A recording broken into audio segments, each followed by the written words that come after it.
रामचरितमानस और रामायण को लेकर हो रहे हमलों के खिलाफ रथ यात्रा लेकर निकले शांभवी पीठाधीश्वर आनंद स्वरूप जी महाराज ने स्वामी प्रसाद मौर्य पर तीखा हमला किया।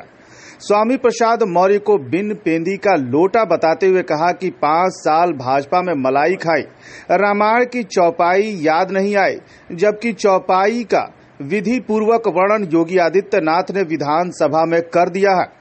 यह रथ यात्रा स्वामी प्रसाद मौर्य जैसे दुर्बुद्धि लोगों को राजनीति से हटाने और भारत को हिंदू राष्ट्र बनाने के लिए निकाली गई है।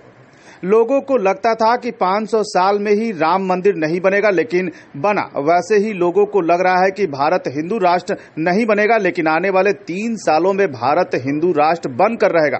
वहीं सपा सुप्रीमो अखिलेश यादव पर बड़ा हमला करते हुए कहा कि अखिलेश यादव को शास्त्र का क ख ग घ भी नहीं आता। उनको नहीं पता कि यादव यदुवंशी क्षत्रिय है।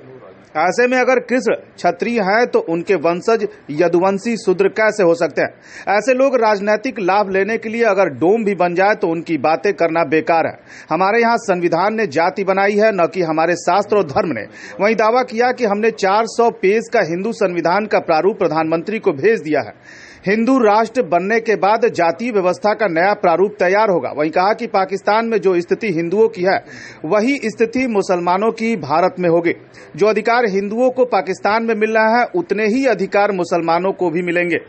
वहीं उत्तर प्रदेश के मुख्यमंत्री योगी आदित्यनाथ के द्वारा नवरात्र में दुर्गा सप्तशी पाठ एवं रामनवमी में रामायण पाठ आयोजित कराने के फैसले पर पीठाधीश्वर आनंद स्वरूप जी महाराज ने कहा कि मुगलों के शासनकाल में भी कुंभ मेला राजकीय कोष से होता रहा है। भारत सदियों से हिंदू राष्ट्र रहा है। 3,87,000 करोड़ रुपए हिंदू मंदिरों से राजकीय कोष में जमा किया जा रहा। ऐसे में 100 करोड़ रुपए सप्तशी पाठ एवं रामायण पाठ के लिए खर्च हो जाएगा, तो इसके लिए योगी सरकार का फैसला धन्यवाद योग्य है। वहीं अखिलेश यादव के बयान की 1 करोड़ से भी ज्यादा सरकार को खर्च करना चाहिए, पर कहा कि अगर वह योगी जी का समर्थन करते हैं तो बजट बढ़ना चाहिए। हम सब पक्ष विपक्ष मिलकर हिंदू राष्ट्र बनाएंगे।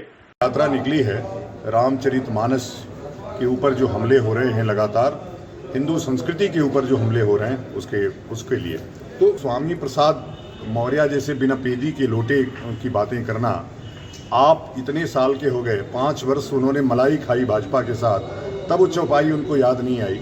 उस चौपाई में जो बात है उसका वर्णन आदरणीय योगी जी ने विधि पूर्वक कर दिया है विधानसभा के अंदर, इसलिए अब कोई बात उसमें रह नहीं जाती है। स्वामी प्रसाद मौर्य जैसे दुर्बुद्धि लोगों को राजनीति से हटाने और भारत को हिंदू राष्ट्र बनाने के लिए ये रथ यात्रा निकली है। लगता था 500 वर्ष हो गए, राम मंदिर नहीं बनेगा, बन रहा है। लोगों को लगता है कि भारत हिंदू राष्ट्र नहीं बनेगा। लोग बोल रहे हैं असंभव है, लेकिन मैं बोल रहा हूं कि भारत हिंदू राष्ट्र आने वाले 3 वर्षों में ही बन जाएगा। तो अखिलेश यादव को शास्त्र का क ख ग घ पता नहीं है। उनको पता नहीं कि यादव यदुवंशीय क्षत्रिय है। अगर कृष्ण क्षत्रिय हैं तो उनके वंशज यदुवंशी शूद्र कैसे हो सकते हैं।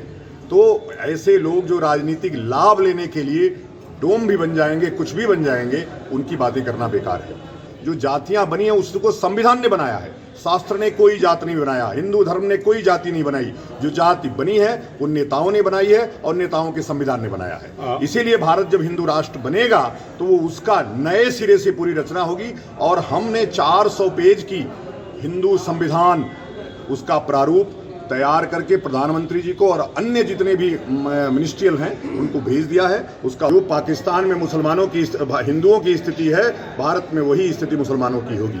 जो अधिकार वहाँ पाकिस्तान में हिंदुओं को प्राप्त है, वही अधिकार भारत में मुसलमानों को प्राप्त होगा। मुगलों की सत्ता थी तब भी कुंभ मेला सरकारी राजकोष से होता था, माघ मेले राजकोषों से हुआ करते थे। यह भारत आज से नहीं, सदियों से हिंदू राष्ट्र रहा है। इसलिए आप सोचिए 3,87,000 करोड़ रुपए हिंदुओं के मंदिर राजकोष में जमा कर रहे हैं, तो कुछ 100 करोड़ रुपए यदि राजकोष से इस दुर्गा सप्तशी और रामचरितमानस के लिए खर्च हो जाएगा तो यह स्वागत योग्य काम है। योगी जी को हम सभी संतों की तरफ से धन्यवाद है। हमने सच्ची बात है, अखिलेश जी ने अगर इसका समर्थन किया है और बजट बढ़ाने की मांग की है तो योगी जी को स्वीकार करके बजट और बढ़ा देना चाहिए। पक्ष विपक्ष मिलकर के सभी हिंदू राष्ट्र बनाएंगे।